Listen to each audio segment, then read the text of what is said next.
15 días los miércoles a las 20 horas de Ecuador, con invitados nacionales y extranjeros que cuentan con una gran trayectoria en el campo de la medicina.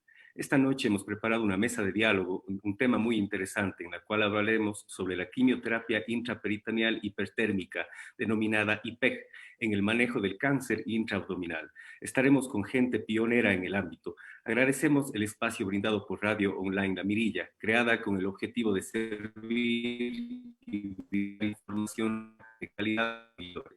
El día de hoy contamos con la presencia de profesionales de muy alto renombre y de gran trayectoria, pioneros en México y Ecuador sobre el tema a tratar, que se encuentran posicionados en su país tanto en el campo de la medicina y como pioneros a nivel nacional e internacional sobre esta nueva técnica. Soy el doctor Cristian Osvaldo Castillo Cabrera, especialista en cirugía, con alta especialidad en laparoscopía avanzada, cirugía bariátrica metabólica, cirugía robótica y mínima invasión, así como varios diplomados en nutrición, nutrición bariátrica, obesidad, diabetes e investigación. Tenemos el gusto de presentarles el día de hoy al jefe del Servicio de Tumores Gastrointestinales del Instituto Nacional de Cancerología, INCAN, en México, al doctor Horacio Noé López Basabe, especialista por parte del Hospital General de Veracruz en cirugía general, subespecialista por el INCAN en cirugía oncológica UNAM, adiestramiento en cirugía citorreductiva y quimioterapia intraoperatoria hipertérmica IPEG, plasias de diseminación peritoneal en el Anderson Cancer Center y Netherlands Cancer Institute. Una maestría también en ciencias de México. Actual es de jefe del Servicio de Tumores Gastrointestinales del Instituto Nacional de Cancerología. Muy buenas noches, querido doctor Horacio Noé López Basabe. Muy buenas noches, muchas gracias por la invitación. De igual manera y con el mismo gusto y honor, les presento a la doctora Carla América Suárez Juárez, de Ciudad de México. Ella es especialista por parte del Hospital General de México en ginecología y obstetricia y tiene una subespecialidad en ginecología oncológica por la UNAM, así como varios diplomados en cirugía endoscópica y colposcopía. Doctora Carla Suárez, buenas noches. Hola, buenas noches a todos. Igual, muchas gracias por la invitación. Qué bueno que nos escuchen.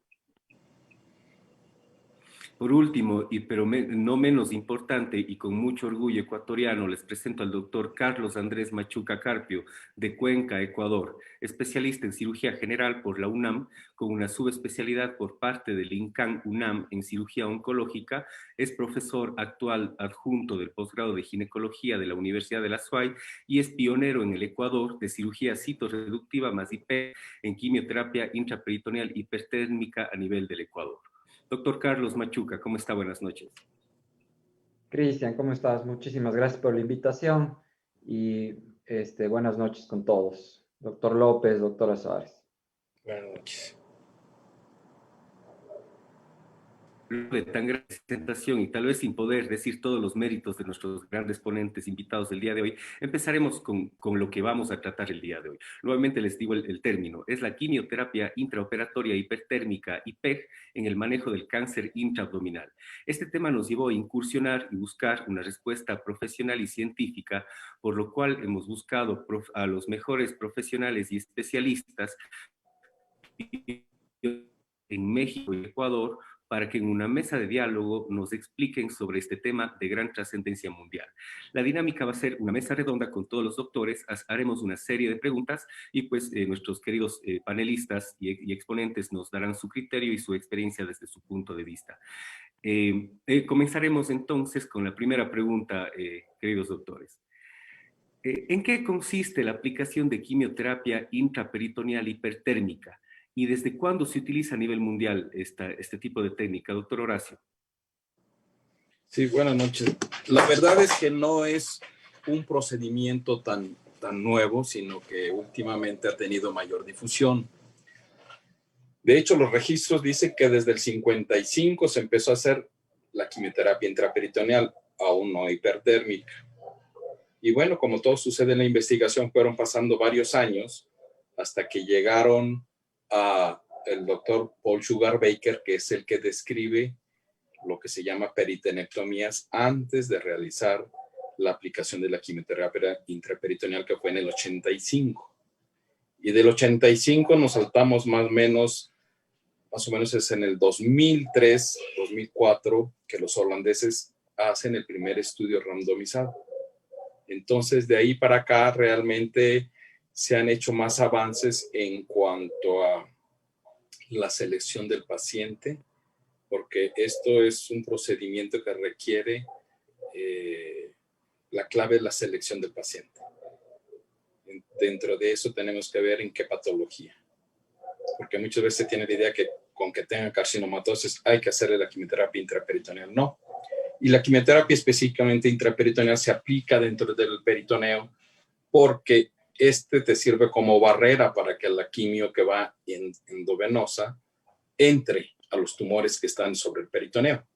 Entonces, la racional es ponerle la quimioterapia intraperitoneal, que tiene una penetración más o menos de 2-3 milímetros en los tumores que están en la superficie peritoneal. Entonces, esto nos confiere una ventaja porque le puedes aplicar 100 veces más la dosis que pueden tolerar en la vena. Eso es básicamente lo que significa. Y se le unió la hipertermia porque produce ciertos cambios que le van a ayudar. En términos generales, esa es la aplicación de quimioterapia intraperitoneal. Hipertérmica. Y el uso, doctor, a nivel mundial, esto es usted, como bien nos ha dicho, es una terapia que ya tiene varios años.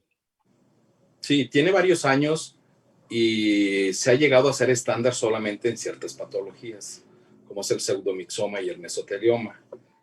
En otras patologías es recomendable, aunque todavía hay debate en que si es el manejo estándar o no, aunque tenemos estudios que básicamente son los holandeses lo que hicieron el primero y después lo actualizaron 5 años después, donde se ha demostrado que en una buena selección del paciente la sobrevida que en ese momento se tenían con las drogas incluso se duplica, de 20 pasa a 40 meses. Y bueno, pues tiene mucho tiempo, desde el 55 que se empezó con mostaza nitrogenada, hasta ahora que ya tenemos algunos protocolos, porque todavía no hay una droga en sí específica y única que haya demostrado que es la mejor. Por ejemplo, nosotros tenemos el protocolo de mitomicina y cisplatino, pero también pueden usar carbo, también pueden usar adria, varios medicamentos.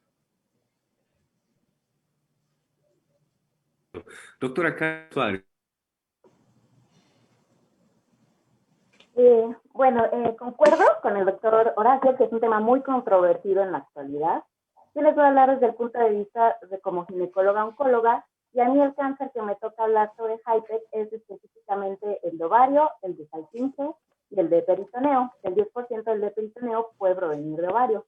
En nuestro caso, como dice el doctor, los primeros estudios en HIPEC fueron con el doctor Schwarzenegger en el 85, y después esos estudios se iniciaron con los tumores gástricos, se transpolaron a lo que son estos 3 tipos de cáncer que les acabo de comentar. Igual, los primeros estudios fueron en el 2003 a nivel mundial, y ya desde ahí empezaron a hacerse los estudios prospectivos a partir del 2006 aproximadamente. Pero aquí hay algo que quería comentar, es que realmente, como dice el doctor, el éxito es que selecciones bien el tipo de pacientes. Entonces, no es un procedimiento que se realice muy seguido. De hecho, en los institutos que son especializados en este tipo de tratamiento y que se unen varios institutos para sacar un protocolo, por ejemplo, de ovario nada más ven 3 a 3.5 pacientes al año. Entonces, para que estos estudios salieran, apenas van saliendo, como dice el doctor, está tomando renombre, están saliendo apenas los estudios en el 2018, 2019, 2020. Esto en cuestión a ovario. En ovario, que es donde más estudios hay, también se ha visto que ha aumentado la sobrevida a 5 años del 10%, y como dice el doctor, nada más de la fisiopatología, nada más me gustaría agregar un poquito más para que los pacientes entiendan, es que se forma también en las serosas, que recubren todo el abdomen, como bien lo dijo el doctor, se forma también líquido, y este líquido fluye a través de la cavidad abdominal. Hay veces en que puede tener células cancerígenas. Entonces, nosotros como cirujanos El HIPEC va unido a una cirugía en donde quitamos todo el tumor. Entonces se quita todo el tumor, después se da la quimioterapia intraoperatoria y se conectan 2 mangueras de entrada y 2 mangueras de salida, donde ahí está fluyendo a través del líquido a 42 grados la agente de quimioterapia que se seleccionó.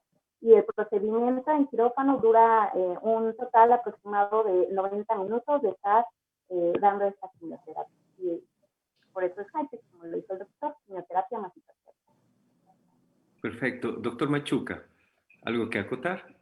Bueno, yo que tendría que acotar aquí, yo creo que el término de quimioterapia intraperitoneal hipertérmica para la mayor parte de personas, esto es los pacientes, suena algo raro, algo estrambótico, especialmente en nuestros países en los que no se había realizado este tipo de procedimientos, ¿no? Por eso, a veces se lo ha abreviado con el nombre de quimiocirugía. Como bien dijeron los doctores, esto no es un tratamiento nuevo. Lo curioso es que, como casi todo en medicina, se genera las innovaciones y las cosas en los países desarrollados y se tardan un poco en llegar a nuestros países. En el caso específico del Ecuador, pues se tardó más de 30 años desde que se comenzó a aplicar la quimioterapia intraperitoneal hipertérmica. Hay varios reportes que dicen que ya se había realizado por un autor que se llama Spratt en 1982 y a él le atribuyen la primera aplicación de quimioterapia intraperitoneal hipertérmica en un paciente con pseudomixoma con una droga que se llama tiotepa.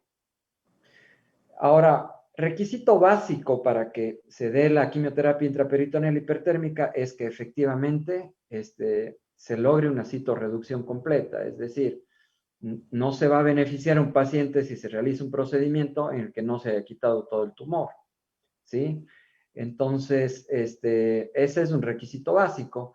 Y yo creo que actualmente, como bien decían, los primeros estudios, bien protocolizados, aleatorizados, etcétera, si bien se realizaron posterior al 2000, se ha venido ganando mucho porque, por ejemplo, se hablaba en estos tiempos de morbilidades y mortalidades importantes que con el paso del tiempo han venido disminuyendo.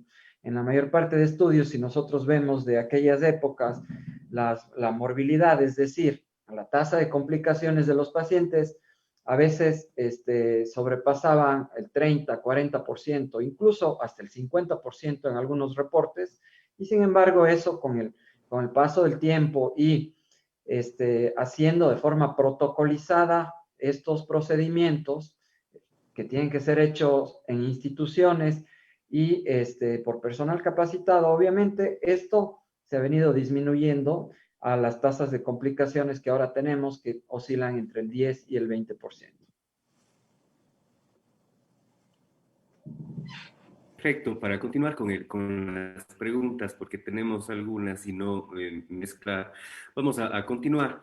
Doctor Horacio, ¿en qué consiste la citorreducción? ¿Qué significa? Porque pues nos están escuchando nuestros pacientes, nuestro público. ¿Qué es la citorreducción? ¿Por qué se aplica la quimioterapia elevada? O sea, ¿qué quiere decir? ¿Está muy caliente? ¿Cuál es el beneficio de la misma? Y preguntar también si esto tiene efectos secundarios. Doctor Horacio. Bueno, la citorreducción consiste en retirar idealmente todo el tumor que se encuentre. Esto es, cuando vemos un paciente con carcinomatosis peritoneal, como lo mencioné, hay estudios radiológicos que te pueden excluir ese paciente a que ni siquiera lo tengamos que revisar, que tenga compromiso del hilo hepático, retracción del mesenterio, dilatación ureteral. Eso hablaría de que es un paciente que no lo vas a poder citorreducir.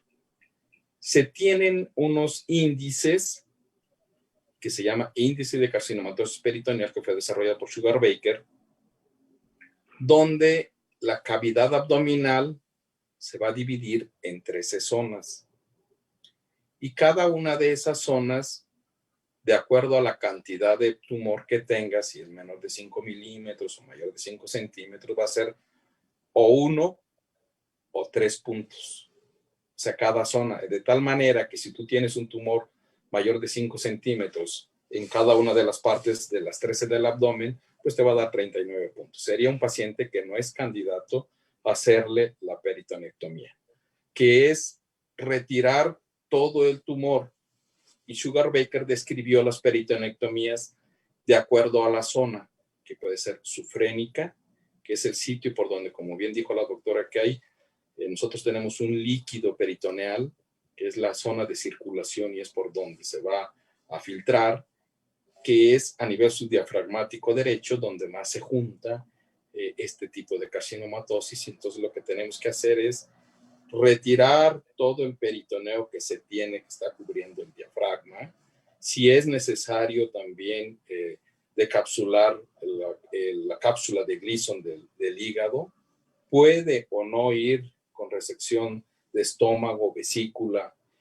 Esto es la citorreducción. Dejar sin enfermedad, idealmente, la cavidad abdominal, con o sin resección de los órganos, como puede ser colon derecho, antrectomía, sigmoides, vaso, cola de páncreas o mentectomía. Esto es en lo que consiste en términos generales. Idealmente dejar una citorreducción 0. Si se queda enfermedad, depende de qué patología es. No es lo mismo ovario y colon que un tumor de cáncer gástrico, porque si dejas enfermedad, en teoría que es menor de 2 milímetros, por alguna circunstancia, no por dejarla, esto existe la posibilidad de que con la quimioterapia intraperitoneal hipertérmica, que aquí es donde la hipertermia, que como bien dijo Carlos, que se le aunó a la quimioterapia, es para potenciar su efecto, es más tóxica, pero repetimos como dije al inicio, como es más tóxica, pero no se absorbe a nivel peritoneal, entonces actúa a nivel local. Ustedes saben que la aplicación en la vena de lo que es la quimioterapia tiene límites por la toxicidad que puede desencadenar, incluso una toxicidad que puede pues, poner en riesgo la vida del paciente.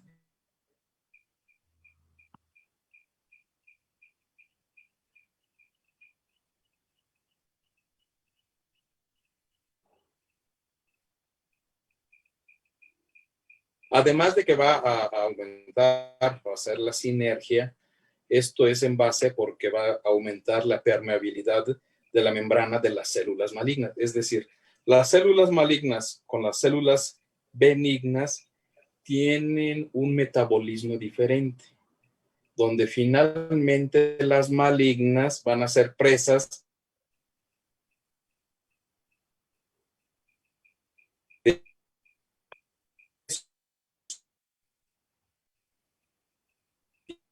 y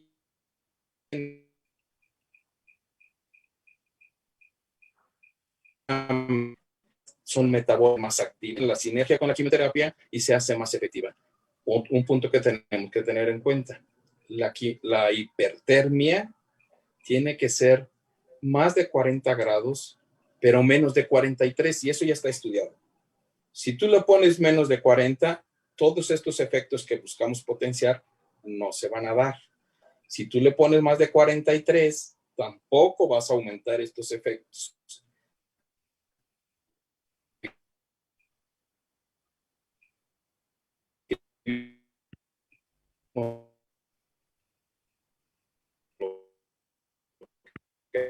Parece que tenemos una mala señal con el doctor Noé. Paso incompleto, es decir, los pacientes posterior a la quimioterapia intraperitoneal se les dice que tarda más meses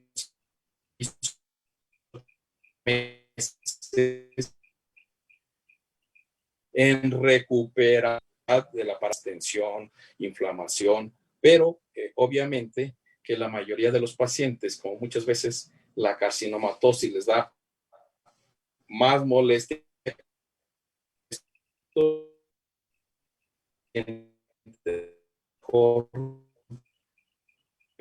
una citorreducción. Perfecto, doctor. Nada. Ajá. Sí, es que parece que hay algún problema en la conexión de su parte. Hasta poder solucionar este inconveniente, podemos hablar con la doctora Carla Suárez para que ella nos dé cuál es su Sí, en su criterio audio. respecto a la pregunta que hemos realizado. Gracias, Cristian. A lo mejor repito un poco lo que dijo el doctor Horacio, disculpe porque sí no escuché muy bien, pero lo que hablamos nosotros de una cirugía citorreductora es, o también en inglés es debulking surgery, es quitar la mayor cantidad tumoral en nuestros pacientes. Para esto, las cirugías de citorreducción, hablando con HIPEC, se utilizan para las pacientes que tienen cánceres localmente avanzados, esto es, no están confinados al órgano tejido de donde se originaron y tampoco esas metástasis se han ido a distancia. En el caso del ovario, por ejemplo, no se ha ido, para que ustedes lo entiendan, al pulmón, pero tampoco está en el ovario, está confinado a la cavidad abdominopélvica. Pero esto puede ser que tenga implantes en el hígado, que tenga implantes en el vaso, que tenga implantes en los vasos más importantes, que tenga implantes en el diafragma. Entonces, como bien dijo el doctor Horacio, nosotros ya tenemos pues ciertos criterios para saber si la paciente podemos quitar toda esa carga tumoral y dejarla sin tumor, porque antes la carga tumoral que se dejaba era 2 centímetros y se consideraba óptima, después bajó a 1 y después quedó a no dejar tumor en el caso de ovario. Entonces entra el médico. Puede ser en una cirugía inicial de cáncer de ovario y decir, sí, puedo quitar todo el tumor, esta es una cirugía de citorreducción. El otro contexto en el que lo tenemos es que yo entro a la cavidad o por tomografía o por una cirugía mínimamente invasiva y digo, no puedo quitar todo el tumor, entonces voy a enviar a mi paciente a quimioterapia neoadyuvante. Esto es antes de la cirugía. Vuelvo a valorar y quito el tumor y eso también es citorreducción. Y otro escenario en el que lo tenemos es que la paciente tenga recurrencia del tumor. En estos 3 casos es cuando podemos utilizar este término de citorreducción y es para los estadios localmente avanzados y en ovario pues en específico el 3. A eso nos referimos con este término. Perfecto, doctora. Doctor Carlos, si puede añadir algo a la intervención.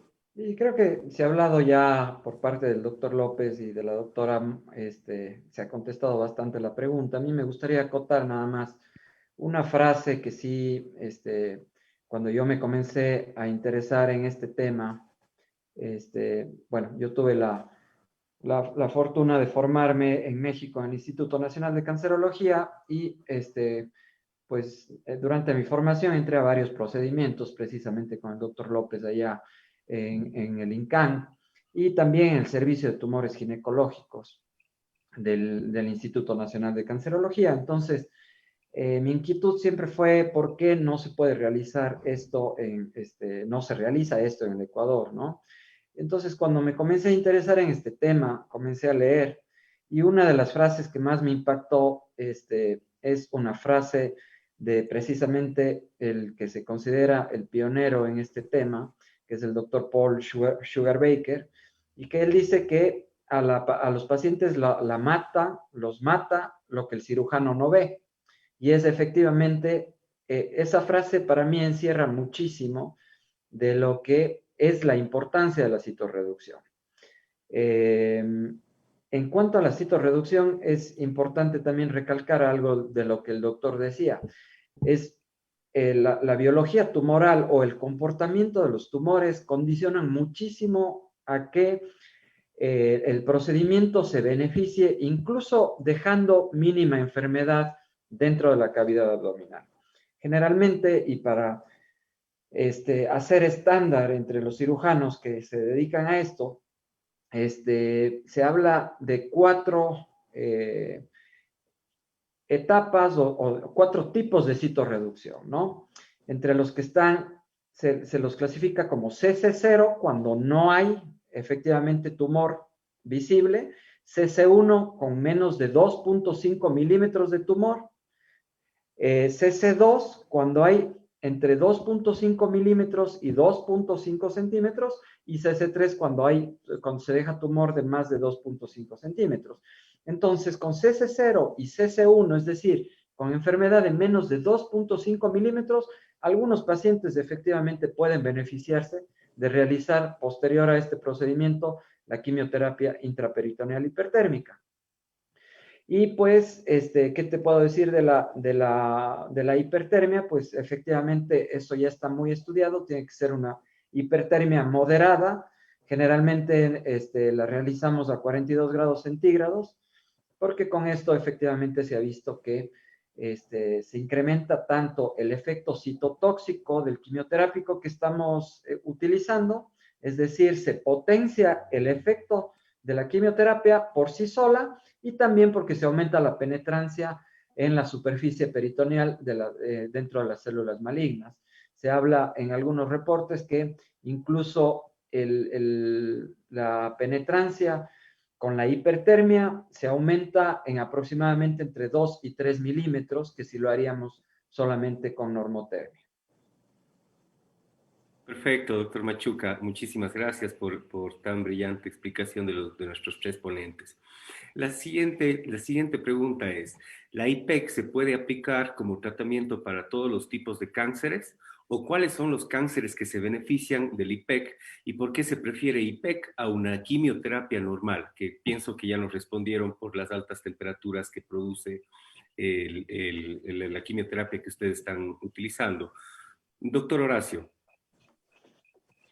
Sí, efectivamente, como bien dijo, aquí hay que puntualizar una cosa. El HIPEC no va a sustituir a la quimioterapia sistémica.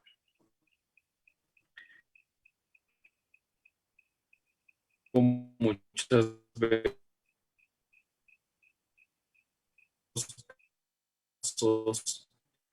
uno de los requisitos que los pacientes, por ejemplo en ovario, que seguramente la doctora lo sabe bien, que sean sensibles porque la enfermedad microscópica que pudiera quedar va a ser de alguna forma combatida con la quimioterapia sistémica. Entonces, la quimioterapia, el HIPEC no va a sustituirlo. Bueno,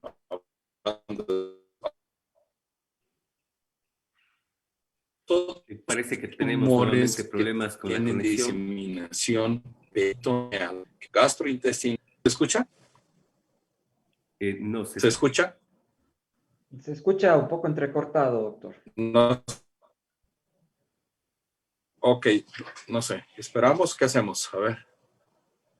¿Ya me escuchan?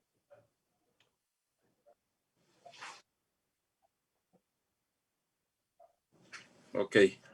Sí. A ver. Perfecto. ¿Ya parece doctor, mejor? Ahí se le escucha bien. Sí. ¿Sí? Sí, ahí se le escucha bien, doctor. Ah, perfecto. Entonces, como estábamos comentando que es para los tumores que están con diseminación peritoneal, que sean de origen de tubo digestivo, de origen ginecológico, incluso del mismo peritoneo. Esto hasta el momento se considera manejo estándar, es decir, es la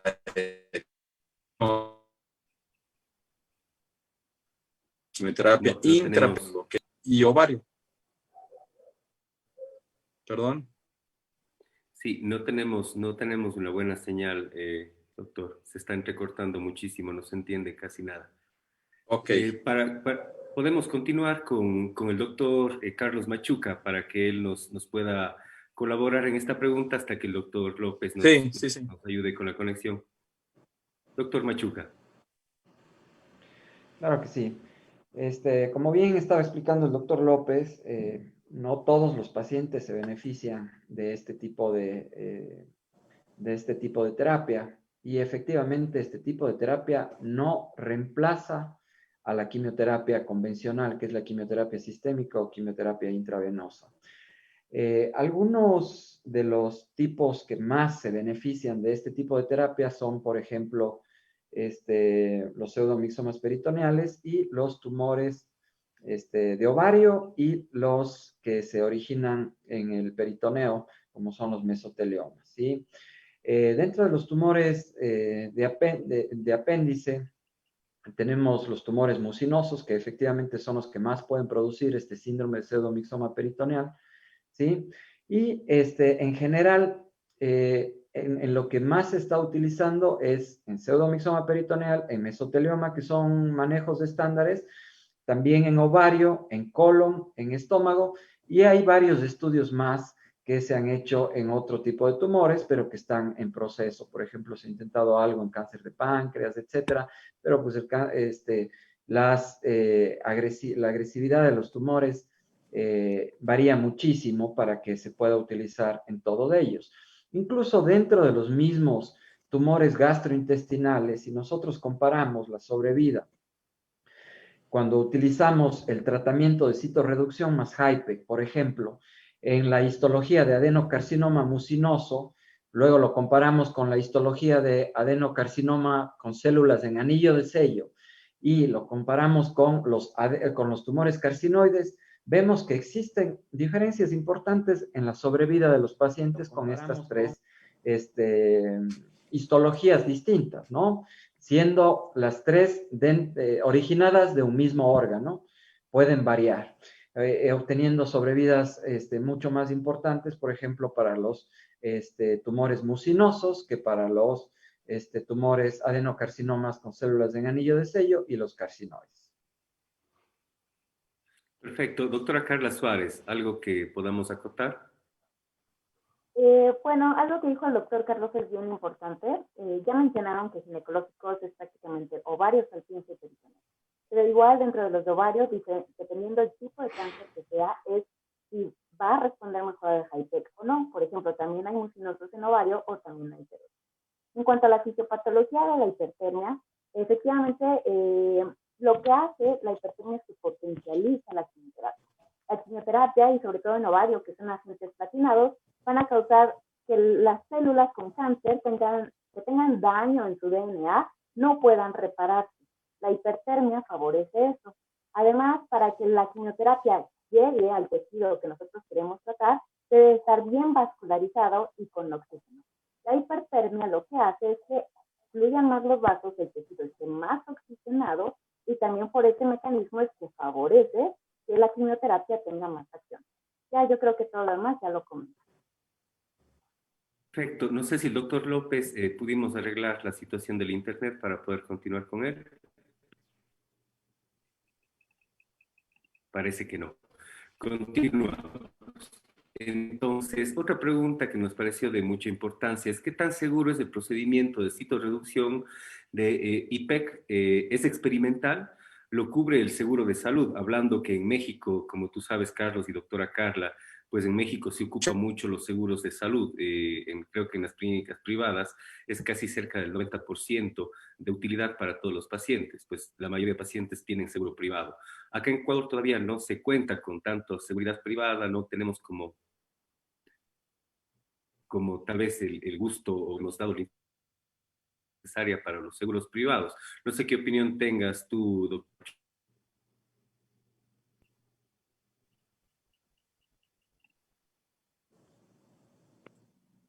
Perdón, ¿voy yo? Sí, doctora, a ver, doctora Carla Suárez. ¿Sí me Perdón, es que escucharon la pregunta? Sí, la pregunta sí la escuché. Pues bueno, en cuanto a si lo cubre el Perfecto. seguro popular, yo creo que el doctor Horacio es quien lo puede contestar de parte del INSAN. Por lo menos en la institución que yo trabajé, que es el Hospital General de México, no se... ¿Continuó? Sí. Perdón, HIPEC no se realiza, la única vez que se realizó en el hospital, rentamos el aparato, porque se renta el aparato por sesión, por así decirlo. Y no es que sea peligroso para la paciente, es que necesita un equipo multidisciplinario que sepa bien de qué se trata el procedimiento. Necesitas un anestesiólogo que sepa manejar a la paciente, necesitas enfermeras que vayan a administrar la quimioterapia de manera adecuada, necesitas cirujanos que además de operarte el abdomen inferior, que sepan resolver complicaciones de abdomen superior, inclusive que sepan resolver problemas torácicos. Y necesita la paciente, después de haber sido sometida a HIPEC, entrar a vigilancia, a terapia intensiva, puesto que puede haber varios efectos secundarios por la hipertermia, la quimioterapia y la propia cirugía. Entonces, no es un procedimiento riesgoso y ya no es experimental.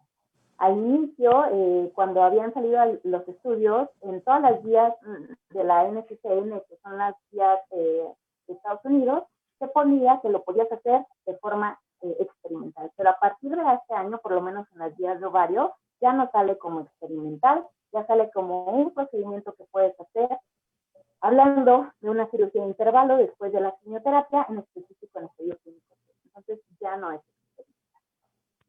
Perfecto. Doctor Machuca, ¿qué opinión usted nos puede dar al respecto? Aquí en Ecuador, respecto a los seguros privados, seguros públicos. Sí, pues efectivamente, al ser un procedimiento nuevo en el país, no está catalogado en ninguno de los servicios de aseguramiento de salud, ya sea público o privado, ¿no? De hecho, desde que empezamos el programa aquí, que son alrededor de un mes y medio apenas, yo he tenido pacientes que son derivados del seguro social y que son candidatos a una terapia con quimioterapia intraperitoneal hipertérmica. Sin embargo, han sido derivados, han sido derivados para yo operarlos en la parte privada por la época de pandemia actual. Nos están derivando pacientes del seguro social a las clínicas privadas. Dentro de esos pacientes que me envían del seguro para que los opere ahí como prestador externo, han habido varios pacientes que sí efectivamente se benefician de este procedimiento. Sin embargo, cuando yo les he dicho que averigüen a los pacientes mismos si es que el seguro les puede cubrir este tipo de procedimiento, pues han regresado con la respuesta de que el seguro social no les va a cubrir. Ahora que hemos iniciado el programa, pues lo siguiente es efectivamente presionar un poco para que esto se cubra, sea cubierto por el Estado y también sea tomado en cuenta en las tablas y en las listas de procedimientos de los seguros privados. Perfecto. ¿Y qué grado, Carlos, de dificultad o grado de esto de experimental que estamos hablando, que la doctora ya nos aclaró que no es ningún puesto experimental en el momento, pero qué tan seguro es el procedimiento para los pacientes que les va a beneficiar este tipo de procedimiento? Bueno, pues indudablemente, como explicaba el doctor López, los procedimientos de peritonectomía son procedimientos altamente invasivos, ¿no? O sea, por ejemplo, lo que él explicaba, al nosotros hacer, por ejemplo, una peritonectomía del cuadrante superior derecho, tenemos que llevarnos el peritoneo que recubre completamente el diafragma, ¿sí? Pero también tenemos que hacer un procedimiento de descapsulamiento hepático completo, llevarnos toda la cápsula de gliso, por explicar algo. Esto si se suma a la cantidad de resecciones intestinales que tienes que hacer en ocasiones, a veces tienes que hacer esplenectomías, es decir, quitar el vaso, hacer resecciones hepáticas a veces, etcétera. Entonces, eso va sumando complejidad al procedimiento y es por esto que es un procedimiento complejo y es un procedimiento también que, si bien es cierto, ha disminuido por la cantidad de institutos y la cantidad de cirujanos que han comenzado a hacer esto, sigue siendo un procedimiento altamente complicable, ¿no? Altamente complicable, pero sin embargo, los beneficios sobrepasan a los riesgos que se puede tomar para el paciente si se toman todas las precauciones, si se protocoliza el procedimiento en una institución, etcétera. Si tenemos desde el anestesiólogo adecuado, de las enfermeras adecuadas que estén familiarizadas con este procedimiento y obviamente los cirujanos que puedan hacer esto, se va a ir minimizando poco a poco los riesgos. Y esto es lo que te puedo decir yo en cuanto a la seguridad del HIPEC. Yo creo que ahí más bien el doctor López nos puede ayudar muchísimo porque pues él lleva ya una serie de muchísimos casos allá en México, entonces yo creo que él nos puede ayudar contestándonos también esto. Estimado doctor Horacio, no sé si ya pudimos arreglar la parte de la conexión, si nos pudiera colaborar con su experiencia y respondiendo a algo de lo que hemos preguntado al doctor Machuca y a la doctora Suárez.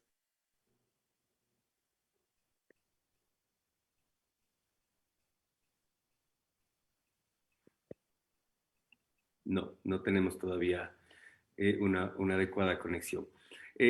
Doctor Machuca, ¿cuáles son las indicaciones específicas para tumores de origen gastrointestinal?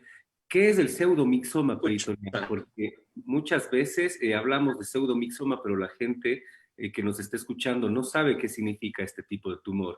Y obviamente sabemos que el IPEC, la técnica que ustedes ocupan, es considerado gold estándar en este tipo de casos del pseudomixoma peritoneal. ¿Qué significa? ¿Y cuáles son las indicaciones específicas para tumores de todo el intestino y todo el tracto gastrointestinal? Claro que sí, el pseudomixoma, Cristian, es todo un síndrome, ¿no? Es un síndrome en el que hay depósito de células de mucina en la cavidad abdominal, ¿sí? La mucina es una especie de moco y este síndrome va a producir ciertas sintomatología, entre las que más se encuentran son la producción de ascitis y las oclusiones intestinales producidas por este síndrome, las obstrucciones intestinales. Un pseudomixoma peritoneal en la mayor parte de casos se origina de tumores mucinosos del apéndice, pero también puede ser originado en otros sitios como son el colon, estómago, el mismo ovario, etcétera, que lo pueden estar originando este síndrome, ¿no? Generalmente, a grosso modo, vamos a hablar que el HIPEC va a tener una mayor relevancia, un mayor impacto con índices de carcinomatosis peritoneal menores a 20. Esto es lo que nos hablaba el doctor López, que nos explicaba que cuando nosotros hacemos una evaluación preoperatoria, ya sea laparoscópica o ya mediante una laparotomía, nosotros podemos dar un puntaje a ese paciente en base a cuánto tumor tenga. El máximo puntaje es 39, ¿sí? Y hablamos de que a grosso modo los pacientes que más se van a beneficiar de este procedimiento es aquellos que tienen un puntaje inferior a 20. En el pseudomixoma peritoneal y en el mesotelioma se puede ampliar un poco esto porque son las células mucho más sensibles a este tipo de procedimientos. Perfecto. Doctora Suárez, ¿qué nos puede acotar usted respecto a todo esto que hemos hablado? Bueno, de estos cánceres que mencionó, realmente lo único que me toca a mí sería el pseudomixoma peritoneal y sería el que es originario de ovario. Este tipo de casos es todo un reto, porque generalmente nosotros en la cavidad abdominal generamos 2 litros de líquido peritoneal libre al día. Se reabsorben 1800 y generalmente quedan 2. Pero el problema en el pseudomixoma es que el 30% de ese líquido que se reabsorbe en el momento no se puede reabsorber porque ahí se forma el tumor, ahí están las células tumorales. Entonces, al estar tapado el lugar donde se va a reabsorber este líquido, pues son pacientes que tienen inclusive 9, 10, 12 litros de líquido, pero como bien lo dijo el doctor Carlos, no nada más es líquido, sino es moco, es mucina. Entonces, todavía estos pacientes necesitan todavía mayor expertise del cirujano, por eso es que la fisiopatología funciona, y pues se da la quimioterapia como si fueran tumores gástricos porque se asemeja mucho. No se da la de ovario, que es cisplatina, sino se da generalmente la de los tumores. Perfecto. La siguiente pregunta que nosotros tenemos es justo de esta parte ginecológica. Las indicaciones y beneficios de los pacientes con cáncer ginecológico, específicamente hablando de ovario y con metástasis peritoneales. Sí, aquí es un tema muy, muy controversial. Hay estudios muy grandes en donde no se había visto una mejoría en la sobrevida global o benéfica. Sin embargo, acaban de salir en el 2018 pues un estudio del grupo europeo en donde se vio que sí mejora la sobrevida global a 5 años en un 10%. Nosotros hablar de estos porcentajes tan bajos, a lo mejor a las pacientes o a las personas se les hace muy difícil, pero para este tipo de cánceres de ovario que están en estadios localmente avanzados, el hablar de que te dan una sobrevida de 6, 8 meses más, ya es hablar mucho. Entonces decir que te sube en un porcentaje de 10% la sobrevida, es que 1 de 10 lo vas a poder, digamos, para que lo entiendan así, que si no se escucha, que lo puedes salvar a que si no le hubieras dado este tipo de tratamiento. Entonces, pues sí se ha visto beneficio en los pacientes con cáncer. Perfecto. Doctor Machuca. Cuando hablamos de cáncer de ovario, específicamente los estudios que hemos tenido clásicamente nos hablan de que las pacientes que mayormente se benefician son efectivamente, pues obviamente las pacientes con estadio clínico 3 de ovario, ¿no? Y ahora en estos estudios se ha visto efectivamente que el subgrupo de pacientes que son sometidas a laparotomías de intervalo, es decir, aquellas pacientes que se les da quimioterapia primero, y luego se operan y van a recibir más quimioterapia, es un subgrupo de pacientes que se beneficia bastante también de este tipo de procedimientos, ¿no? En cuanto a cáncer de ovario. Incluso en cáncer de ovario está cambiando un poco el tipo de abordaje para estos pacientes. Antes se hablaba incluso que pacientes con estadio clínico 4 eran candidatos a cirugía inicial. Esto está cambiando mucho porque ahora contamos incluso con terapias llamadas terapias blanco, etcétera, a las que responden muchísimo y muy bien las pacientes y que se les puede iniciar con quimioterapia sin cirugía inicial y posteriormente ya operarlas con menor tumor en la cavidad abdominal y mayor porcentaje de éxito en la cirugía de citorreducción, ¿no? Esto es en lo cuanto a los tumores ginecológicos, nada más yo creo que para que no se nos quede un poco lo que estábamos hablando de cuán seguro es este procedimiento para los pacientes que nos están viendo también a través de esta transmisión. Yo creo que sí sería importante que si el doctor López ya nos podría ayudar y nos exprese su experiencia en su serie de casos que él ha operado, que ya ya lo viene haciendo desde hace muchos años allá en México. Claro que sí, doctor López, si nos puede colaborar. ¿Sí se escucha? Sí, está Sí, perfecto. doctor. Sí, doctor. Perfecto, muy bien. Pues hablando de la morbimortalidad, esa es la pregunta, ¿no? La morbilidad del ¿Qué procedimiento. tan seguro es para los pacientes el procedimiento? Ok. Bueno, eso obviamente que lleva varias aristas, ¿no? Una que es muy importante, como le dijeron hace rato, el equipo. El equipo tanto del anestesiólogo como del cirujano, ¿eh? La verdad es que es algo básico, que los dos tienen que estar bien entrenados en este procedimiento. De hecho, hay estudios que ya han demostrado que la morbimortalidad del paciente va a disminuir en cuanto más casos se tenga, y ponen un número que es muy difícil de alcanzar, porque como lo dijo la doctora Carla, no es fácil tener varios pacientes, aunque tengamos un volumen con pacientes con carcinomatosis, porque no todos van a cirugía. De tal manera que efectivamente son 5 o 6, máximo se han llevado 10 por un año, porque se tienen que seleccionar muy bien. Entonces, la morbilidad y la mortalidad hizo que este procedimiento del 85 al 2004, 2005, que salió el estudio prospectivo aleatorizado, pues no se hiciera tanto porque pues es un procedimiento que en promedio te va a durar 7, 8 horas. Entonces, como cirujano de salud. Y luego la morbilidad va a ser directamente proporcional a la cantidad de enfermedad y órganos que se resequen. De hecho, ya se ha visto que no debe de resecarse o hacerse más de 3 anastomosis porque incrementa el riesgo de fístula, dehiscencia, abscesos.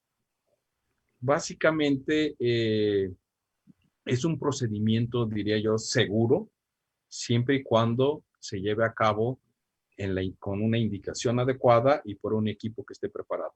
Los reportes varían, ¿eh? Los reportes te ponen morbilidades de 40%, incluso mortalidades. Nosotros sabemos que como cirujanos una mortalidad del 5%, pues es hasta ahí, digamos, lo más aceptable. Pero en cáncer, en quimioterapia intraperitoneal, la mortalidad se puede incrementar si el paciente que se lleva a cabo o si se te reduce tiene mayor cantidad de tumor que se tiene que resecar. Esto, obviamente que pues se requiere de mucha paciencia, ¿eh? Esto es como la cirugía de invasión mínima o robótica, que el doctor Cristian seguramente sabe. Paciencia, ¿no? Tiene uno que acelerarse, tiene uno que tardarse, lo que se tenga que tardar. Y nosotros, bueno, en la experiencia que nosotros tenemos, nuestros procedimientos promedian básicamente 8.7, 9 horas. Entonces tenemos procedimientos que nos hemos tardado 5 horas porque tienen muy poco y se ponen 90 minutos de quimioterapia intraperitoneal y lo otro es de citorreducción, como tenemos procedimientos que hemos tardado 13 horas. Obviamente que se ha ido afinando con el paso del tiempo a nivel internacional las indicaciones, el índice y otras cosas que antes no se tomaban en cuenta, como lo dijo muy bien hace rato Carlos. El que tengas una histología que no sea frecuente, es decir, en un cáncer de colon que tengas una histología agresiva como es cáncer en células de anillo de sello. Automáticamente sabemos que le tenemos que bajar, en lugar de 20 de índice, le tienes que bajar a 12, porque ese solo hecho de tener histología más agresiva le condiciona un pronóstico más adverso. Y la otra que muchas veces no tomamos en cuenta es la famosa zona 12, que viene siendo el 25% del ilion distal y que se ha comprobado que son sitios de mal pronóstico. Pero bueno, hablando concretamente de lo que es seguro, es una cirugía pues que obviamente es segura si la paciente está en condiciones y el equipo está bien preparado para eso. Sí, y yo, doctor, pues les felicito a todos ustedes, pioneros en realidad de este procedimiento.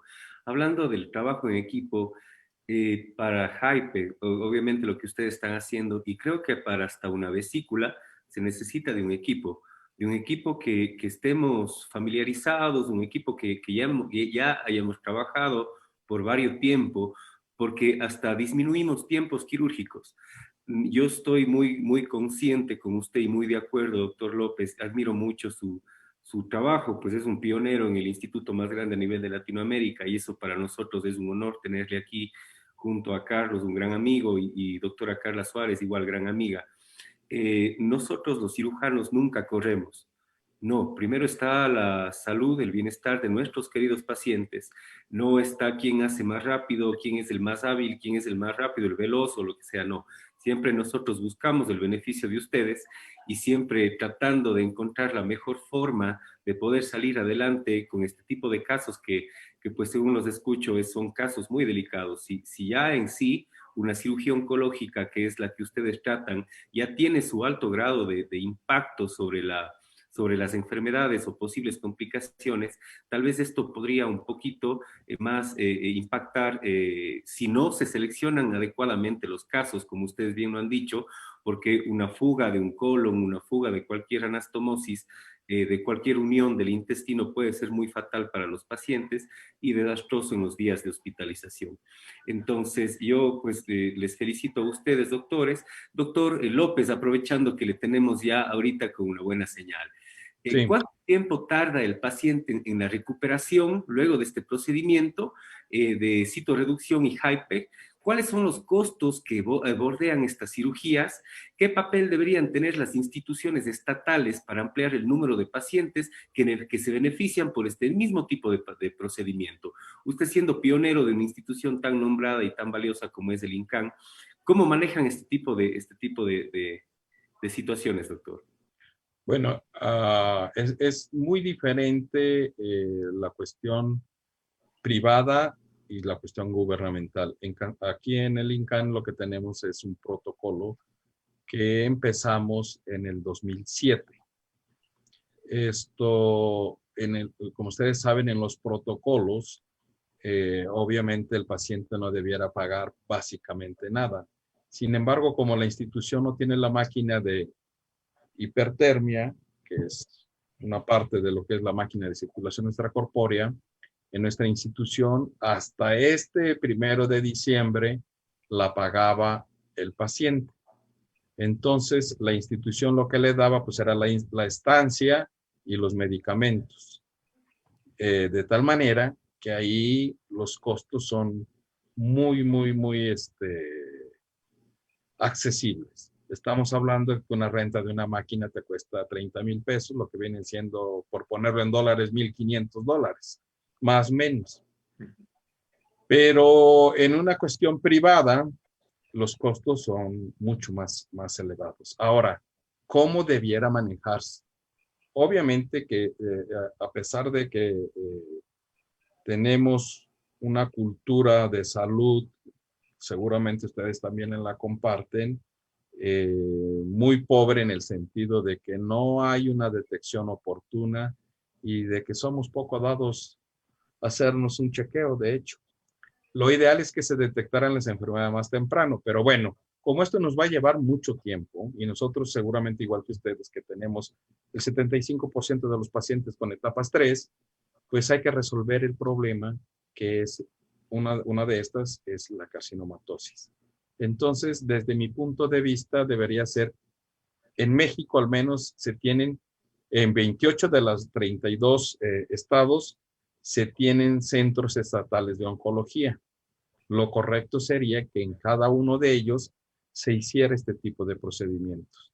A veces se dice, es que es muy costoso, pero si nosotros nos ponemos a cotejar el costo de este procedimiento versus el tratamiento con un anticuerpo monoclonal o una terapia blanco, con una sola dosis, prácticamente estás cubriendo este procedimiento. Pienso que el Estado ahí debería ser quien proporcione, obviamente, todos los insumos, infraestructura y la capacitación para el personal para que lleven a cabo este tipo de procedimientos. Perfecto, doctor López. Doctor Machuca, ¿algo que quiera añadir a esta pregunta?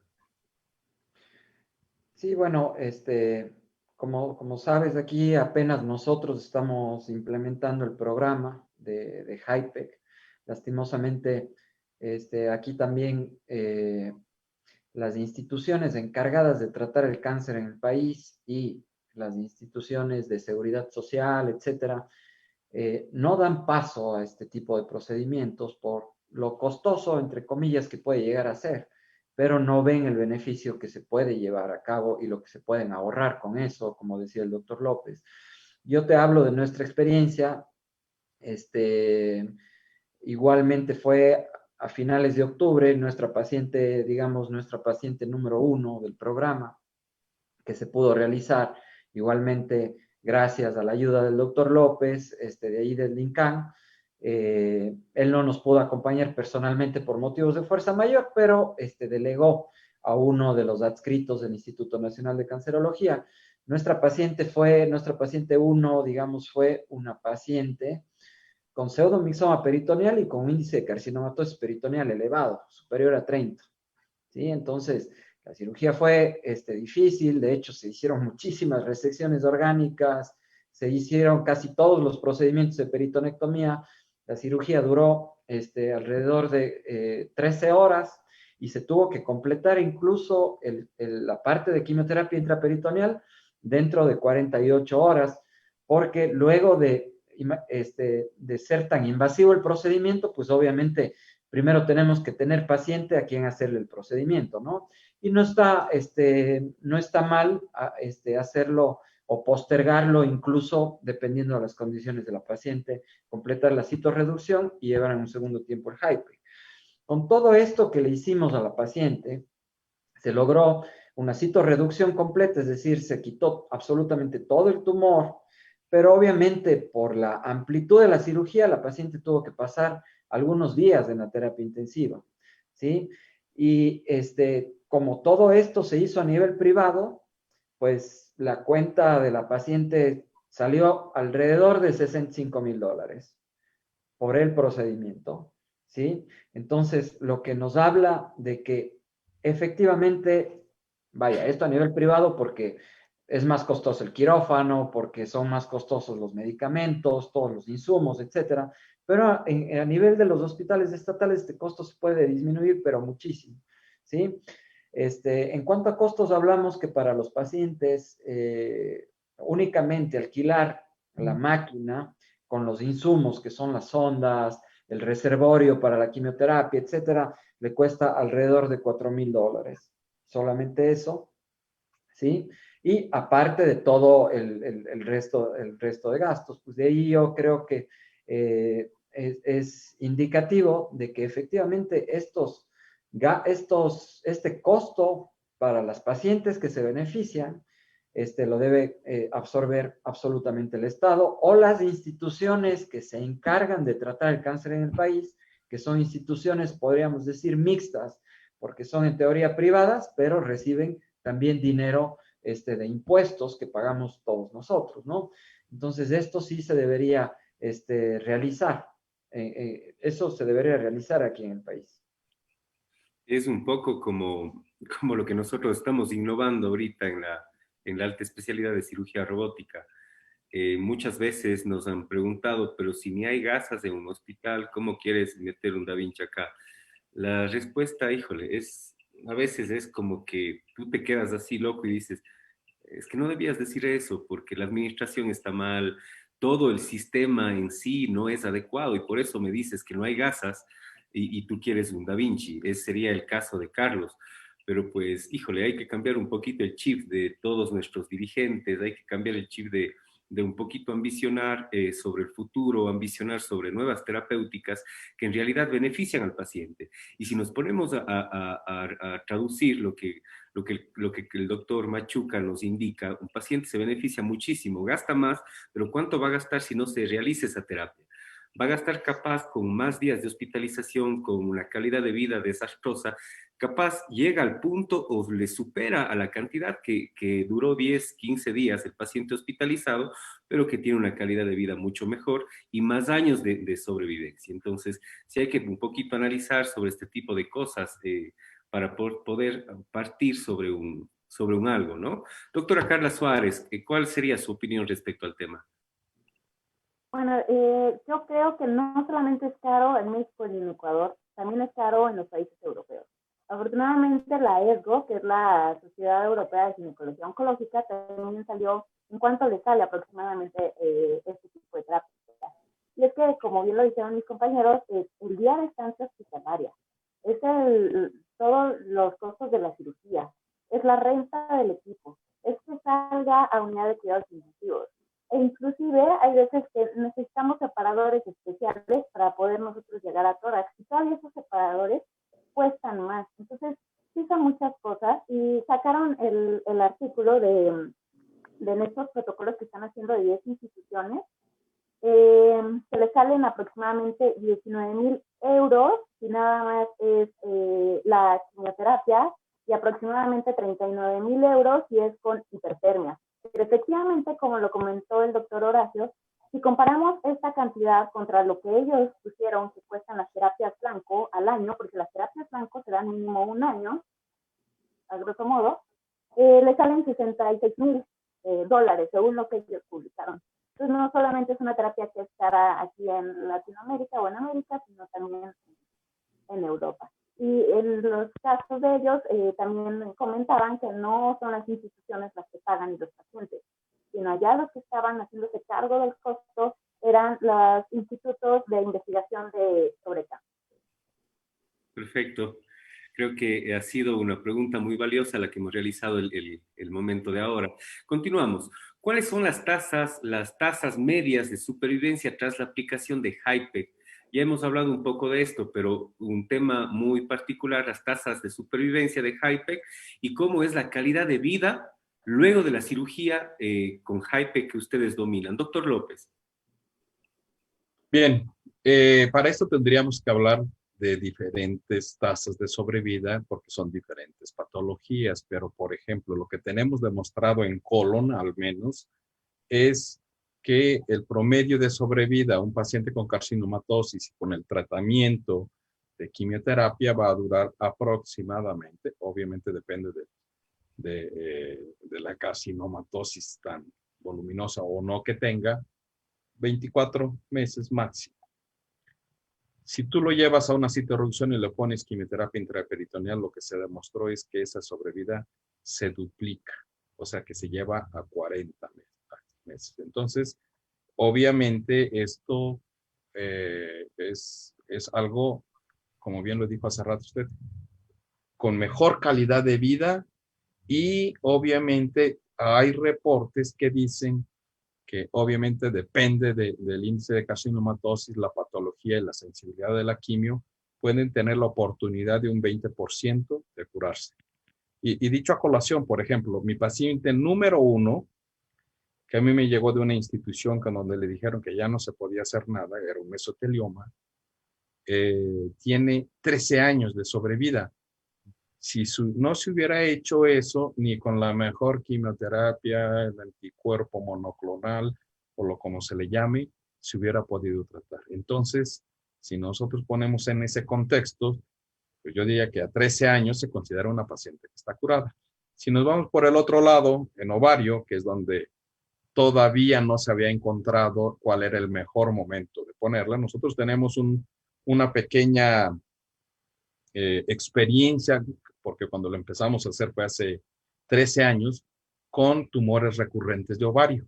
Y también la sobrevida se duplica si le haces una citorreducción óptima y le aplicas quimioterapia adyuvante. Pero bueno, esos son casos aislados. Seguramente ahora en el contexto de lo que es de la cirugía de intervalo, va a tener unas mejores sobrevidas. Obviamente, igual el pseudomixoma. El pseudomixoma ya no se mide a 5 años, sino se mide a 10 años la sobrevida. Entonces, obviamente que nos cambia mucho esto.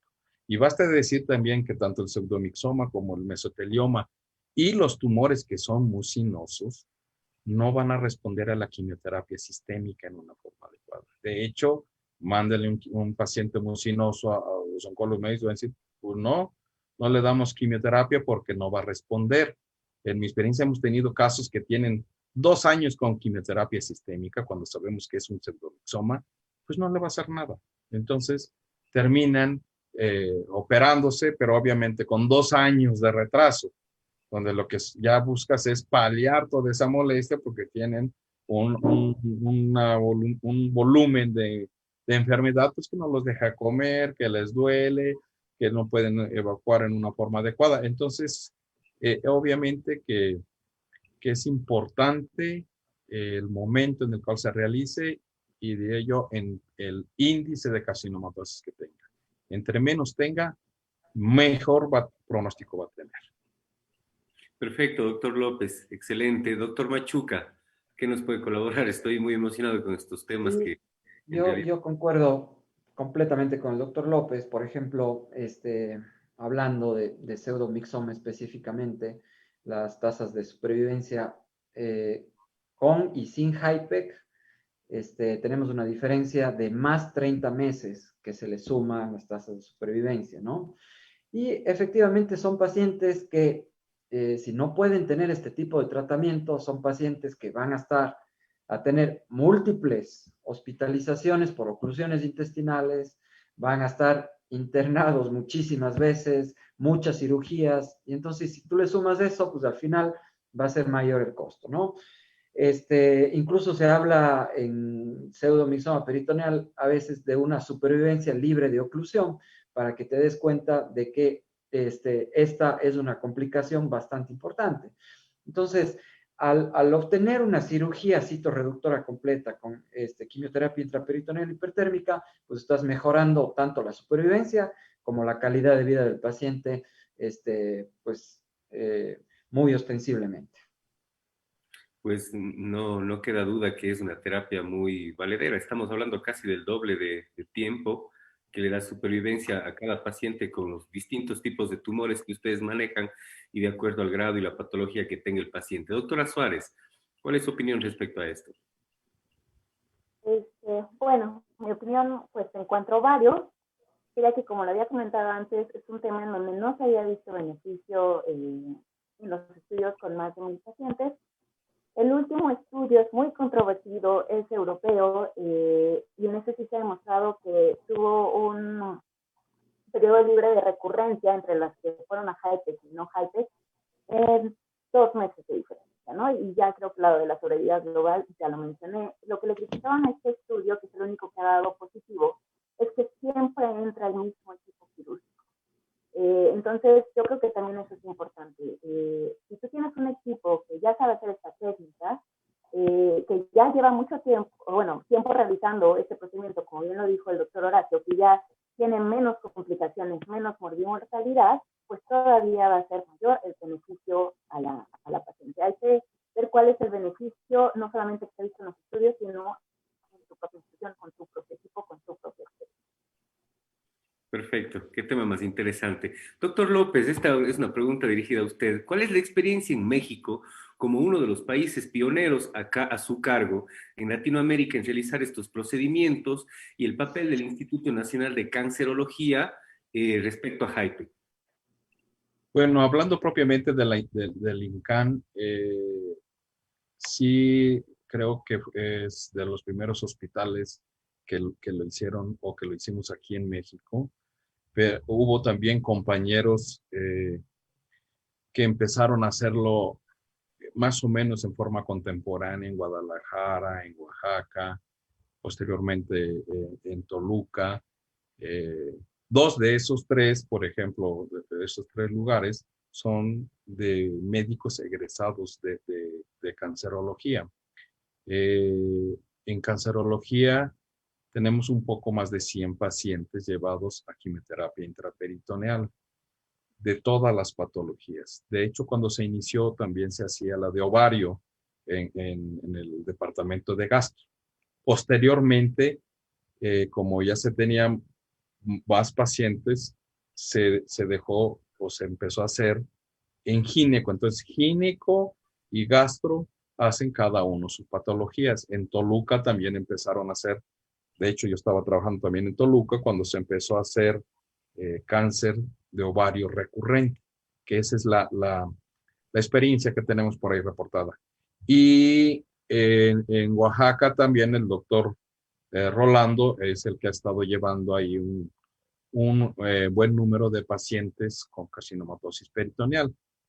Creo que la institución tiene el papel finalmente de lo que ha hecho, de difundir el conocimiento, de preparar gente para que vaya a innovar, y lo están haciendo. Tenemos otro que también fuimos en los primeros casos a Chihuahua, de tal manera que pareciera que la mayoría de los egresados del INCAN, ahora tenemos a Carlos allá en Ecuador, también tenemos en Salvador, también ¿dónde más tenemos? Ha venido gente incluso de Cuba, de República Dominicana, y creo que ese es el papel de la institución, tratar de difundir los procedimientos, que si nosotros, como lo dijo la doctora, a pesar de que se va haciendo todo el esfuerzo de tener una medicina de avanzada, creo que vamos quedándonos atrás. Usted mismo ha visto lo del robot. ¿Cuánto tiempo tiene que se hizo la primera cirugía transatlántica? Y nosotros acá apenas estamos empezando a manejar lo que es el robot. Pero bueno, obviamente creo que en este caso, sin lugar a dudas, el INCAN es el que tiene el mayor número de casos, porque se ha hecho un protocolo. Tengo entendido que también los compañeros del IMSS lo estaban haciendo, pero pues ese es otro tipo de infraestructura y creo que ya lo abandonaron. No, ahí no sabría decir bien el nombre. Pero bueno, creo que en una forma organizada, tratando de apoyarnos entre todos y creo que no darnos miedo, así como lo hizo Carlos, de pedir que alguien, al empezar el programa, siempre es importante contar con alguien pues, que ya haya vivido la experiencia de haberlo echado a andar para que no se tengan problemas.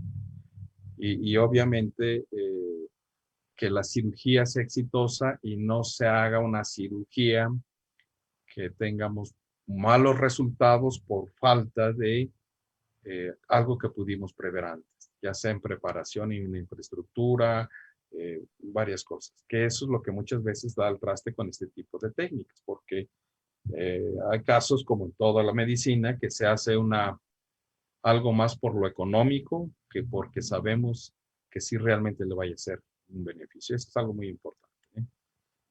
Exacto, sí, pues muy de acuerdo. Doctora Carla Suárez, respecto a su experiencia, ¿qué puede añadirnos en esta pregunta? Eh, Bueno, pues yo creo que el papel que hace el INCAN también lo hacen otros centros, como el Hospital General de México, donde yo hice ginecología oncológica, de que vienen extranjeros y vienen a pues hacer su especialidad en cirugía oncológica o en ginecología oncológica. Me parece si a lo mejor me malinformaron, pero que el compañero que realizó la primera cirugía en Ecuador con el doctor Carlos era también egresado del Hospital General de México. Entonces, el punto es tener, como dicen los doctores, alguien que el tratamiento sea multidisciplinario. Y aquí les voy a echar la flor a los cirujanos, ¿no? Porque yo como ginecóloga, mi experiencia en abdomen superior o en tórax, pues obviamente no es nula al iniciar mi experiencia, ¿no? Por eso nuestros maestros son cirujanos oncólogos, ¿no? Ellos sí saben hacer toda la cirugía, ellos sí nos pueden apoyar. Y lo importante en esto es, como dicen, hacer un trabajo en equipo, apoyarte de tus colegas, que sepas que van a poder resolver el problema, que les van a tener la experiencia para tú darle lo mejor a tu paciente, tú sacar adelante y en óptimas condiciones y con buenos criterios a tu paciente. Perfecto. Doctor Machuca, ¿cuál es la experiencia en Ecuador a propósito de haber usted sido uno de los pioneros, bueno, el pionero en realidad de este programa a finales de octubre del 2020? ¿Cómo se inició? Híjole, qué problemas hubo en el camino? ¿Qué gente tal vez, pues a veces dicen que estamos un poco locos cuando tenemos la iniciativa de hacer algo diferente? A veces nos acusan de locura, pero pues me identifico mucho y te felicito siempre, Carlos. Sabes que una amistad muy estrecha, muy cariñosa. Doctores, de igual forma. Doctor Machuca, cuéntenos cuál es la experiencia aquí en el Ecuador sobre este tipo de procedimientos que Claro, son innovadores. efectivamente, Cristian, más o menos yo te había comentado ya un poco antes, pero yo creo que para hacer algo de esto, en primer lugar, tienes que tener la formación para poder realizarlo, ¿no? Y en segundo lugar, las ganas de hacerlo, porque lo más cómodo es no hacer nada, ¿sí? Entonces, siempre yo creo que las dos cosas se tienen que sumar a planificar bien un proyecto. Entonces, como preámbulo, te digo, aquí en el Ecuador se habían hecho de forma no protocolizada por cirujanos generales, supuestamente este tipo de procedimientos, ¿sí? Pero, pues, si no se tenía una máquina, no se tenía a lo mejor un control de la hipertermia, etcétera. Y, obviamente, lo más importante y lo que nos enseñan durante nuestra formación, y que te digo que soy orgullosamente formado en el Instituto Nacional de Cancerología, es no a quién operar, sino a quién no operar. O sea, eso se tiene que ver, es lo fundamental, porque o si no se hacen aberraciones oncológicas, como por ejemplo, realizar HIPEG a un paciente con melanoma, por ejemplo. ¿Sí? Entonces, se hacen, realizar este tipo de tratamientos a pacientes con metástasis pulmonares múltiples. Entonces, es muy importante la selección del paciente. Para poder realizar nosotros esto, efectivamente, yo me uní un día conversando en la ciudad de Guayaquil con otro cirujano oncólogo, es el doctor César Nevares. Él es egresado del Hospital General de México, él es cirujano oncólogo de allá, y pues los dos tuvimos la iniciativa de realizar el proyecto. De hecho, nos encontrábamos cada quien trabajando en una institución encargada de tratar cáncer, de una institución pública en el caso de él, Y pues dimos muchísimas pláticas, presentamos la evidencia de que sí sirve y simplemente pues se nos negó la probabilidad de realizar estos procedimientos. Entonces, por esto lo tuvimos que hacer a nivel privado, tuvimos que reunirnos entre los dos, todo el tiempo estuve en conversaciones con el doctor López Basabe para poder realizar esto. Tuvimos que reunirnos con los empresarios encargados de traer los equipos de Estados Unidos, etcétera. Entonces fue todo un proceso y efectivamente como para iniciar el programa aquí, pues tuvimos la grata presencia de un cirujano del INCAN con el que pudimos realizar un procedimiento muy exitoso, incluso se me permitió presentar ante la Sociedad Mexicana de Oncología Quirúrgica, el caso que realizamos y no fue un caso fácil. El doctor López me decía efectivamente, pues no escogiste un caso fácil para ser tu número uno, ¿sí? Claro. Pero ventajosamente creo que tomamos buenas decisiones, entre esas posponer en 48 horas el procedimiento de quimioterapia intraperitoneal hipertérmica, porque después de 13 horas de cirugía y con todas las resecciones orgánicas que le hicimos, que fueron, desde segmentectomía hepática, colecistectomía, esplenectomía, cola de páncreas, colectomía total, resección de intestino delgado y toda la peritonectomía completa, ¿no? Entonces, ventajosamente la paciente tuvo una evolución favorable y hoy podemos decir que pues, está libre de enfermedad, ¿no? Y es una paciente de 48 años que de igual manera recorrió múltiples instituciones, incluso estuvo averiguando en el extranjero para ir. Aquí en múltiples instituciones le dijeron que no podía hacer nada. Es una paciente de 48 años que ahorita está libre de enfermedad, con buena calidad de vida y pues esperemos que tenga muchísimos años al lado de su familia, ¿no? Entonces esa al final es la satisfacción y esto es que el objetivo es que no se quede ahí, seguir teniendo pacientes.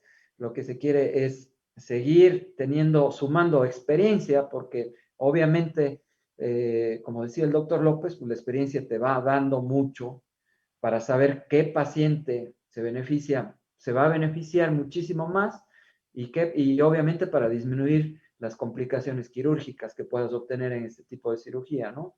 Sin embargo, ya tenemos nosotros un protocolo, tenemos ya un grupo oncológico formal, tenemos un oncólogo médico, etcétera, y nos acaba, yo no sabía que estaba aquí en Ecuador, pero tenemos una anestesióloga que hizo una subespecialidad en oncología ahí en el INCAN también, que se acaba de comunicar con nosotros y pues la vamos a incluir en el equipo obviamente también para poder realizar este tipo de cirugías, los mismos cirujanos, el mismo equipo y también increpar y presionar a las instituciones públicas como el Seguro Social, por ejemplo, que nos pueden mandar esos pacientes y cubrir ellos los gastos, ¿no? Incluso si se comienza a mandar más volumen de pacientes, pues la renta de la máquina, estoy seguro que se va a abaratar muchísimo si se va a tener volumen de pacientes y se van a beneficiar mucho ellos. Doctor Machuca, justo ahorita que usted comenta de un equipo multidisciplinario muy bien formado, debido a que usted pues, se formó en el INCAN. También tenemos una doctora que acaba de hacer una pregunta y aprovechando que estamos en este tema, al doctor Machuca, la doctora Alexandra Herrera Toro. Ella es anestesióloga oncóloga egresado del INCAN de México, de igual forma que ahorita está laborando en el Hospital General de la Tacunga. Ella le pregunta al doctor Machuca qué tan factible es que en nuestro país se realice IPEC al presentar un proyecto para que se realicen las instituciones públicas del país, en vista de que el país ya cuenta con profesionales de alta calidad, especialistas en el área que ustedes están tratando y que pueden hacer un excelente equipo y trabajar en confianza, porque cuando uno trabaja con profesionales que son calificados, a uno le da mucha confianza, Carlos, y yo me identifico mucho con esa parte y creo que es muy esencial para el desenlace o el futuro del paciente. No sé si pueda responder esa pregunta. Claro, precisamente de la doctora Alexandra es de la que hablaba. Ella hizo un entrenamiento formal en anestesiología oncológica. Un saludo, Alexandra. Y pues efectivamente con ella estuvimos en conversaciones ya y pues es muy distinto. Uno cree que muchas veces, vaya, los colegas anestesiólogos piensan que la anestesiología oncológica no, es como que un poco menospreciada. Sin embargo, los anestesiólogos oncólogos que están familiarizados con esto saben que hay muchísimas diferencias en el manejo de los pacientes y en los distintos tipos de procedimientos. Entonces, un anestesiólogo que no ha estado presente en un HIPEC, pues te va a prestar más atención a otras cosas, menos a la diuresis, etcétera. Son detalles técnicos, pero que obviamente a la final cuentan, ¿no? Y precisamente, pues con Alexandra, pues la vamos a invitar a los próximos procedimientos que hagamos. Y efectivamente, esto hay que comenzar a presionar a las instituciones públicas que al contar ya con un tratamiento aquí que podamos realizar, pues que se pueda hacer un programa nacional, ¿no? Perfecto, qué increíble. Pues en nuestro Ecuador sí tenemos la bondad de contar con especialistas de muy alta calidad que pues de una u otra forma o dentro del país o fuera del país han tenido una amplia formación en todas las áreas quirúrgicas, médicas y clínicas pues, de la medicina. Estimado doctor López, para finalizar nuestra discusión el día de hoy, ya le hemos robado mucho tiempo a usted y pues usted es una No, persona muy ocupada. Doctor, el papel del cirujano en cuanto a formación y capacitación en estos procedimientos. ¿Qué cirujano es el que tiene que realizar este tipo de procedimientos? ¿Y cuál debe ser su formación para que el paciente tenga la confianza y seamos sensatos al momento de realizar este tipo de cirugías? bueno, como ya lo había comentado hace rato, yo quería antes decirle unas anécdotas de lo que acaba de decir Carlos.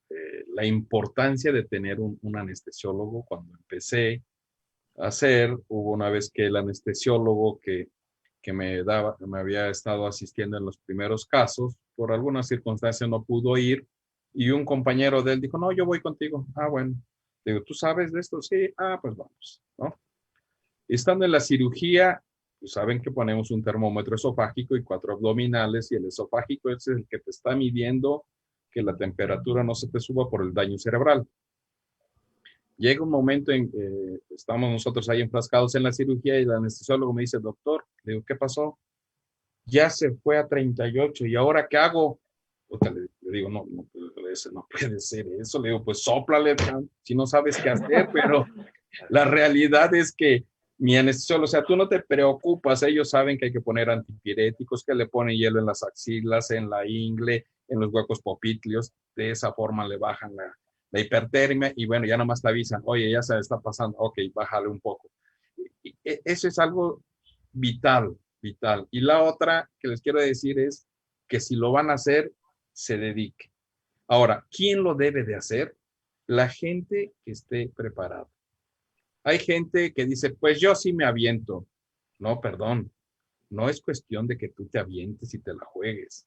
El que se juega es el paciente, ¿no? Por eso hace rato dije que no se haga por una cuestión económica, sino que se haga con un conocimiento que dentro de lo que tenemos científicamente demostrado que es algo que le va a servir. Obviamente que todos sabemos como cirujanos que las cirugías tienen un riesgo, pero que ese riesgo sea en búsqueda de un beneficio. Ahora, como cirujano, creo que en general el cirujano no es egoísta. El cirujano creo que debe de enseñar incluso de sus errores para que no los repitan. En este caso, Carlos, que está empezando, pues que aprenda de los errores que nosotros cometimos y decimos, mira, no, esto no es así, te sugiero que vayas por el otro lado. Ellos son cirujanos. Carlos específicamente es un cirujano muy hábil, una gente que, bueno, fue muy empática, al menos cuando estuvimos acá en el INCAN, y pues él se da cuenta pues que ahí lo que se trata de hacer es que salgan lo mejor preparados y ya cada quien se tiene que dedicar a algo que le guste. Si alguien se va a meter a hacer algo que sufre porque tiene prisa, porque está muy tardado, porque los pacientes estaban mucho tiempo hospitalizados, pues obviamente que no se meta a hacer eso. sino que sea alguien que esté apasionado por el tratamiento de esta enfermedad, que la mayoría de las veces las damos como algo ya perdido. Y no es así. Siempre hay algo que se puede hacer y beneficiar al paciente. Perfecto, doctora Suárez. Bueno, yo creo que la primera cuestión que tenemos los cirujanos es primero no hacer daño, ¿no? Eso es como lo primero que te enseñan en la carrera. Y tú sabes que tienes que, como ya lo había comentado, darle lo mejor a tu paciente. El cirujano oncólogo está capacitado para hacerlo, el ginecólogo oncólogo está capacitado para hacerlo. Nunca estamos solos, siempre tenemos un equipo oncológico, siempre están nuestros maestros. Inclusive el grupo de Pedro Ramírez de Estados Unidos u otros grupos, ellos son ginecólogos, oncólogos, y aún así llaman a expertos en el área, llaman a gente, por ejemplo, que opera todo. Entonces, eso es también lo muy padre de la medicina, que está tan subespecializada, que también te puedes dar pues apoyo con tus colegas. Y otra cosa que quiero aquí comentar, ya que estamos en el cierre, el cístico para ovario, esta cirugía tiene muchos retos porque también está como el otro grupo de cirujanos que se está yendo a la mínima invasión. Mandan a quimioterapia a la paciente y después por mínima invasión, ya sea por laparoscopía o por robótica, que es lo que también se está teniendo ya más experiencia, pueden ofrecer también mejores resultados con menos tiempo, con a lo mejor menos complicaciones, ¿no? Entonces también el futuro del high-tech ahorita también la tiene difícil porque también está esta otra corriente de... Perfecto, doctora Suárez. Doctor Machuca. Yo nada más lo que puedo acotar es que el cirujano que debe hacer esto es aquel cirujano que tenga criterio oncológico, en primer lugar, para saber qué es lo que tiene que hacer. Y en segundo lugar, que ya haya estado familiarizado con este tipo de procedimientos. En mi caso, te digo, en el INCAN, a lo largo de la formación, obviamente, tuve la oportunidad de entrar a varios procedimientos y, pues bueno, de R3 me tocó operar igualmente con el doctor López, no sé si se acuerde, pero operamos como 2 pacientes de HIPEC y en gineco operé como 2 pacientes, pero cuando tú eres de R3, pues indudablemente entras como cirujano y con la guía del maestro, obviamente.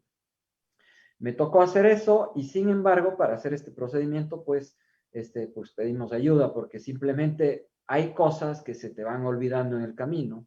Yo llevo ya, voy a cumplir 4 años de egresado del INCAN y había ciertas cosas pues, que simplemente son tips que no los recordaba y son cosas importantes para el paciente, ¿no? Entonces, hacer todo bien programado, todo bien planificado y sobre todo con criterio. Eso es lo que te puedo expresar. Ahora, si nos vamos a eso, también hay un estudio que salió que dice que al final de cuentas, una citorreducción óptima, en cáncer ginecológico salió este estudio, una citorreducción óptima, que al final es el factor más importante para la supervivencia de la paciente, hay un impacto si lo opera un ginecólogo general o un cirujano general, que un ginecólogo oncólogo o un cirujano oncólogo, ¿sí? Entonces sí hay diferencia en eso, no por nada la cirugía y la ginecología oncológica es una subespecialidad que dura 3 años. Yo estoy muy de acuerdo con ustedes, doctores. A veces el entusiasmo se vale, está súper bien, pero con un poquito de preparación legal, un poquito de preparación óptima en una institución avalada por una universidad, en instituciones avaladas, en nuestro caso de Ecuador por el CENESID, en el caso de México por todos los colegios de medicina que existen. Muy fácil es operar y aventarse, como el doctor López nos acaba de decir, pero resolver las complicaciones, ese es el reto de todo cirujano. En mi caso, cirujano bariatra, pues muchos cirujanos operan eso, pero así como la cirugía bariátrica puede dar vida a un paciente, puede ser completamente desastroso si hay alguna complicación. Y así el resto de altas especialidades o subespecialidades. Queridos amigos, agradecemos su confianza y el tiempo que nos han brindado en este su programa Prevención, Salud y Vida. A nuestros grandes ponentes, muchas gracias también por su tiempo. Sabemos que es un gran esfuerzo dejar nuestros puestos de trabajo para brindar información veraz de calidad a nuestros pacientes. Esperamos que la información brindada se comparta y genere un impacto de conciencia en todos los sectores. Un saludo muy cariñoso, les dejamos los contactos a continuación y dónde localizar a nuestros ponentes maravillosos del día de hoy. Un saludo muy cariñoso, hasta pronto. Muchas gracias. Luego, feliz año. Gracias. Feliz año, que estén muy bien, Carlos. Gracias. Carlitos, doctora Carla, muy agradecido. La Mirilla S llega gracias al auspicio de Tinto, Arte Libre, un emprendimiento cuencano que nace con la idea de inmortalizar a nuestras amadas mascotas. Ofrecemos hermosos cojines, llaveros, colección propia inspirada en animales y personajes. Tinto, Arte Libre. Encuéntranos en Facebook e Instagram como @tinto.artelibre. Johnny Shapiro, Personal Trainer. Elige un plan de entrenamiento integral. Con una sola hora al día, tú podrás notar grandes resultados. Rocket Qui, tu solución tecnológica completa. Te ofrecemos publicidad y marketing digital, diseño y desarrollo de aplicaciones y página web, diseño y desarrollo de aplicaciones móviles, optimización web, mantenimiento de hardware y software, soporte y seguridad empresarial, creación de imagen corporativa. Trabajamos con planes mensuales o anuales. Rocket Qui, tu solución tecnológica. Banao Shop, la tienda en línea en Ecuador. Es fácil, rápido y seguro. Ayudamos a emprendedores a vender en Internet. Compra en línea. Más de 30 emprendimientos con más de 500 productos. El envío es gratuito. Elígenos. Estamos en www.banao.shop, la tienda en línea del Ecuador. Confía en los mejores. Ordóñez y Ordóñez, firma de abogados desde 1873. Esta Navidad regala un detalle diferente. La tienda de la Aloe Vera te ofrece una gran variedad de productos para hombres y mujeres, cosméticos, de salud y mucho más. Encuéntranos como la tienda de la Aloe Vera. ¿Es hora de cambiar tu maquillaje? Elige a Lola's Beauty Shop. Somos la tienda de belleza en línea. Adquiere nuestros productos. Encuéntranos en Facebook e Instagram como Lola's Beauty Shop. Nuestro teléfono es el 096-3305-798. ¿Tienes un evento especial o quieres guardar momentos mágicos?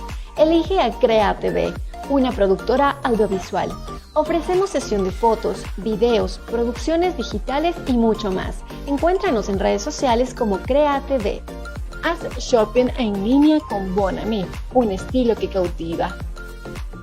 Tenemos sombreros de paja toquilla, calzado femenino, ropa y accesorios.